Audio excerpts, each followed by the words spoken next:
دشمن کی چال اور مسلمانوں کا امتحان جنگ حطین سے پہلے کا فیصلہ کن مر رہا ہوگا۔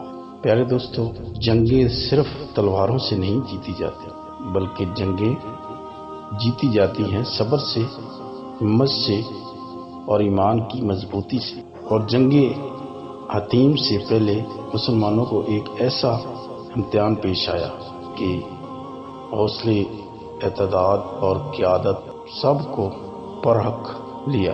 پیارے دوستو، آئیں یہ واقعہ بیان کرتے ہیں، ذرا ویڈیو کے ساتھ رہیں اور ویڈیو کے اندر ضرور دیکھیں۔ اعوذ باللہ من الشیطان الرجیم، بسم اللہ الرحمن الرحیم۔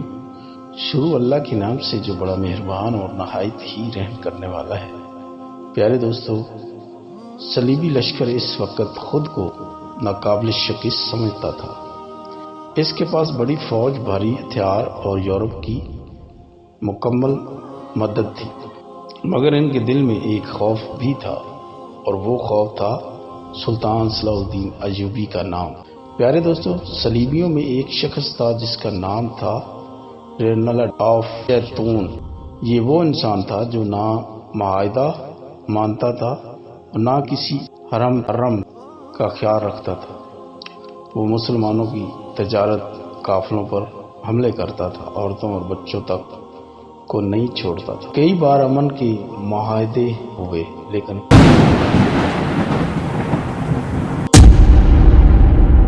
لیکن رینالڈ ہر بار وعدہ توڑ دیتا تھا، حتیٰ کہ اس نے ایک بار یہ اعلان بھی کیا کہ وہ مدینہ منورہ پر حملہ کرے گا، نعوذ باللہ۔ یہ بات جب سلطان صلاح الدین ایوبی تک پہنچی تو اس کے چہرے پر غصہ نہیں بلکہ عزم نظر آیا۔ انہوں نے کہا کہ اب صبر کی حد پوری ہو چکی ہے، اس ظلم کا جواب ضرور دیا جائے گا، مگر حکمت کے ساتھ۔ پیارے دوستو، صلیبی سردار جانتے تھے کہ کھلے میدان میں مسلمانوں سے ٹکرانا آسان نہیں، اس لیے انہوں نے ایک چال چلی۔ انہوں نے توبیرہ کے علاقے پر حملہ کر دیا، جہاں ایک صلیبی سردار کی بیوی موجود تھی۔ مقصد یہ تھا کہ مسلمان جذبات میں آ کر فوراً حملہ کریں گے اور بغیر تیاری کی میدان میں آ جائیں گے۔ پیارے دوستو، یہ خبر جب مسلمانوں کے کیمپ میں پہنچی تو جذبات بھڑک اٹھے۔ کئی سردار بول اٹھے، ہمیں فوراً حملہ کرنا چاہیے، دشمن ہمارے علاقوں میں گھس آئے ہیں۔ یہی تھا اصل امتحان، جذبات یا ہمت، غصہ یا صبر۔ پیارے دوستو، یہاں پہ سلطان صلاح الدین ایوبی نے فوراً جنگ کا حکم نہیں دیا۔ انہوں نے تمام کمانڈروں کو جمع کیا اور مشورہ کیا۔ کچھ نے کہا کہ آج اگر ہم نہ گئے تو لوگ کہیں گے کہ ہم کمزور ہیں۔ کچھ نے کہا اگر ہم جلدی گئے تو دشمن ہمیں پھنسا لے گا۔ پیارے دوستو، سلطان صلاح الدین ایوبی نے خاموشی سے سب کی بات سنی اور پھر فرمایا، ہم جنگ ضرور کریں گے مگر دشمن کی مرضی کے میدان میں نہیں، اپنی حکمت کے مطابق۔ پیارے دوستو، انہوں نے فیصلہ کیا کہ دشمن کو ایسے مقام پر لایا جائے جہاں پانی کم ہو، گرمی زیادہ ہو اور ہماری فوج کو برتری حاصل ہو۔ یہ تھا مقام حطین۔ پیارے دوستو، سلطان صلاح الدین ایوبی نے ایک زبردست حکمت عملی بنائی۔ انہوں نے دشمن کو پانی کے ذخائر سے دور رکھا اور خود اپنے لشکر کو پانی مہیا کیا۔ گرمی کا موسم تھا، صلیبی بھاری زیریں پہنے ہوئے تھے، پیاس نے ان کی طاقت توڑ دی۔ سپاہی بے چین، گھوڑے تھامے ہوئے اور دلوں میں خوف بڑھانے لگے۔ پیارے دوستو، دشمن سمجھ گیا تھا کہ وہ ایک جال میں پھنس گیا ہے، مگر اب واپس جانا بھی ممکن نہ تھا۔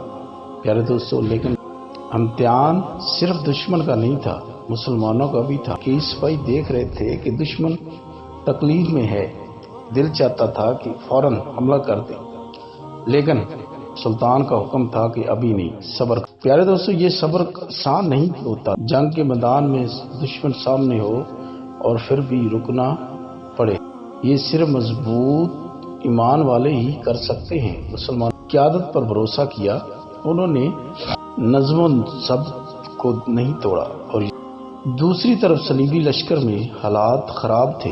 پانی نہ ہونے کی وجہ سے لڑائی سے پہلے ہی حوصلہ ٹوٹنے لگا۔